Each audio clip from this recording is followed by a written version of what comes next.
Gam ze ya'avur.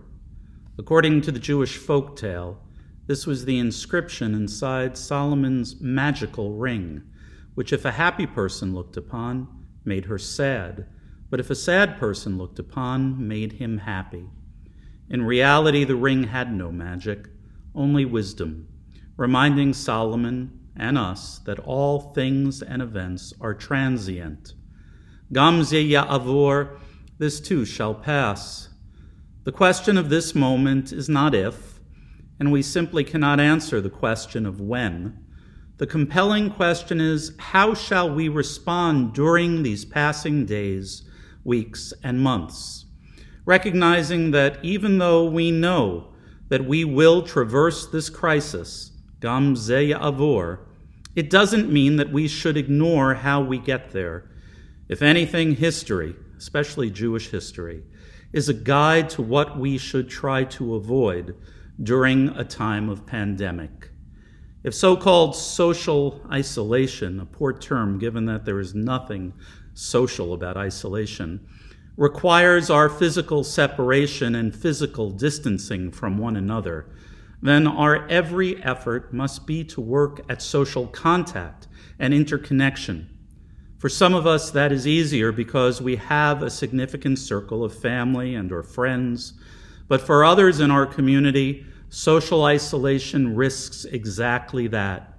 We who constitute the synagogue community are dedicated to making sure that no one passes through this period in such isolation. Rabbi Nachman of Bratslav taught that at times the entire world can seem like a narrow bridge. Our choices are constricted, and we feel as if we are hanging over a precipice. At such a moment, he taught the most important thing is not to give in to our fear. Fear not, for I am with you. Do not be frightened, for I am your God, proclaimed Isaiah. And Jeremiah added, do not be afraid, Jacob my servant. Do not be dismayed, O Israel. The phrase in Hebrew, al tira, do not fear, is repeated so often in the Hebrew scriptures that Maimonides claims that al tira is actually one of the 365 negative commandments of the Torah. Fear.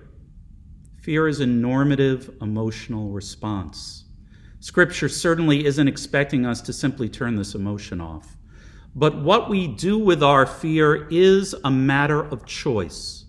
And there is a divine force that will strengthen and encourage us if we choose not to give in to our fear. Fear can be immobilizing. Fear can lead us to shut down, to turn away the efforts of those who are reaching out to us. And in an environment such as ours, the daily changes in information and reportage, recommendations and policies can lead us to stop listening or to stick to failed approaches. Yet, paired with our faith in decisive action and our desire to do something, fear sometimes leads us to act precipitously rather than calming ourselves and awaiting greater insight and understanding. And fear can also be seductive. It leads some to find answers and explanations by seeking to blame someone, some group. Fear too often is used as a permission by some to vent their fears, sometimes violently at others. We Jews are all too familiar with this tendency in human history. Gaining control, if not full mastery over our fear, is what we all seek.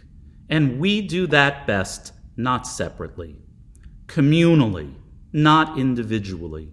True social isolation, isolation from human faces and words, isolation from the attention and concern of others will surely injure each of us, even if the virus does not.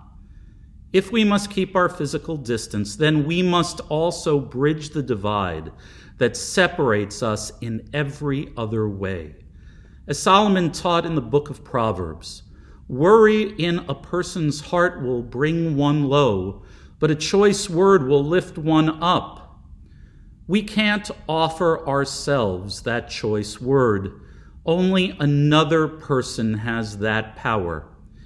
Each of us is equipped with the means of uplifting the others around us.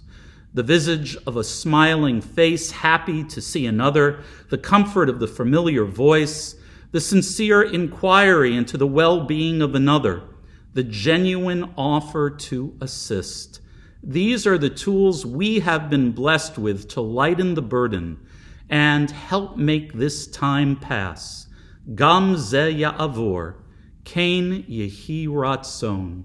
May this be God's will.